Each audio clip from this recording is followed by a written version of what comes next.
Thank you so much for making Locked On Auburn your first listen every single day. The crystal balls are coming in. The Fong bombs are coming in. The RPMs are coming in. And also just some of the folks I talked to over the weekend. The confidence that Bralan Womack will be an Auburn Tiger is at an all-time high. And it's been pretty high. It's been one of the worst kept secrets in recruiting for weeks.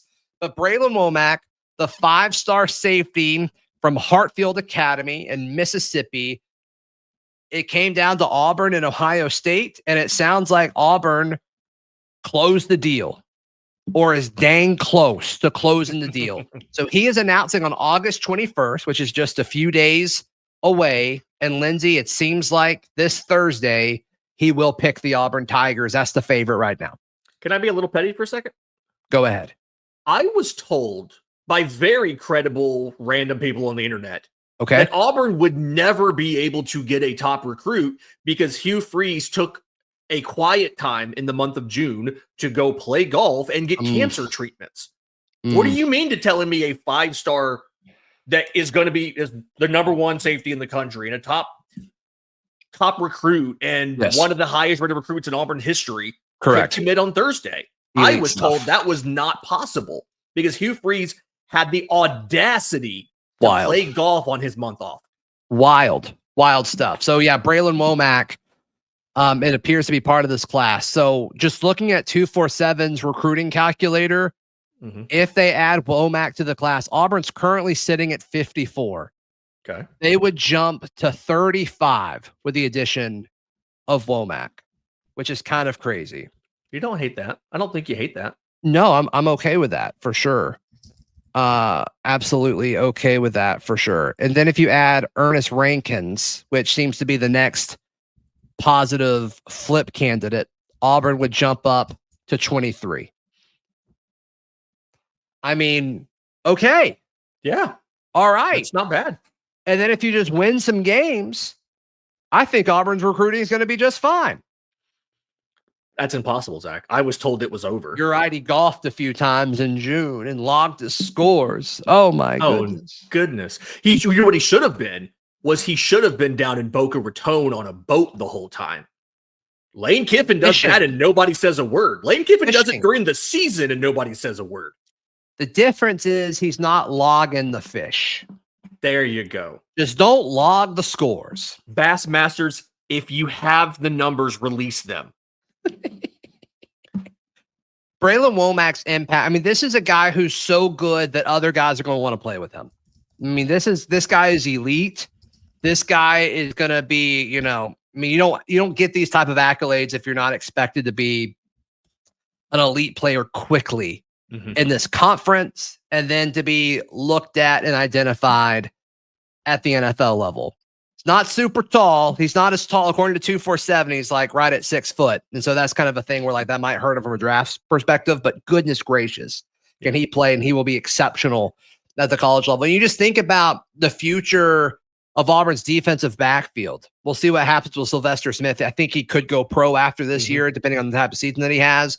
But when you talk about Fagans and Caleb Harris and Eric Winters and all of these guys that they're going to have as like these middle of the field defenders when Bralan Womack, assuming he picks the Auburn Tigers, when he's a freshman.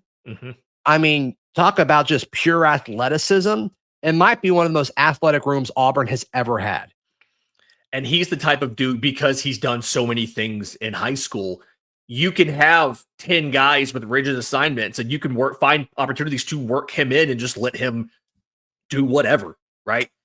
Kind of reminds me of how, and he's not the same player. I'm not comparing these two, but my thought process is how you see some of those elite instinctive safeties, a Troy Polamalu, Honey Badger, they would just kind of put them on the field and they have a loose responsibility, but they just react and use athleticism to make plays. Yeah. He won the Gatorade Mississippi Player of the Year award as a junior.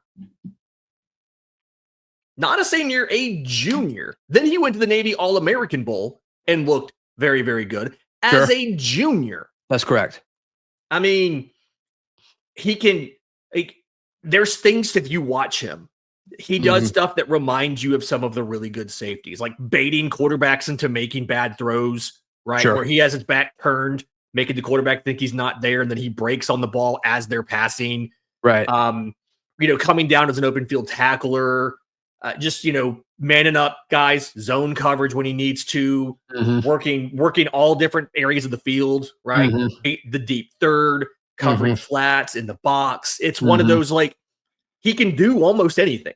Correct. And so it 5-star. He's so good. Yeah, it just puts you into a position where he gives you so much versatility in your defense. And can you imagine this defensive coordinator with a guy like that he can just scheme into doing 5 different things on 5 consecutive plays? You never know what he's going to do.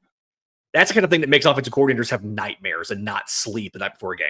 Yeah, I mean, especially, we'll see how much he plays as a freshman, but I can't imagine that Auburn's going to not put him on the field. But, I mean, you'd have a guy like DeMarcus Riddick on the field at the same time, too. And, like, that's Jay Crawford's got another year left. I mean, you talk about, like, the 2026 Auburn defense. Goodness, I know you're losing Keldrick. They're going to have to replace some guys, but goodness gracious, the core of this team seems set for the next few years, especially on the defensive side of the ball, which is awesome. So, which is once again, that's assuming Bralan Womack picks Auburn on Thursday, but it does seem like there's a ton of momentum that has happened there in favor of Auburn and against Ohio State. Yeah, and hey, hate it for you, Ohio State. End of the day, if you don't like it, be better. Sure. All right. Lindsey Crosby, how can people check out everything you've got going on? I'm on social media at Crosby Baseball. A lot of Braves content. BravesToday.com's the newsletter. Braves Today podcast, wherever you get your podcasts. You can also get the postcast after every Braves game, Locked On Sports Atlanta, and all the Auburn baseball stuff, thebarnauburn.com. So much stuff. Please like the video. Please subscribe, and we will see you next time. This has been Locked On Auburn.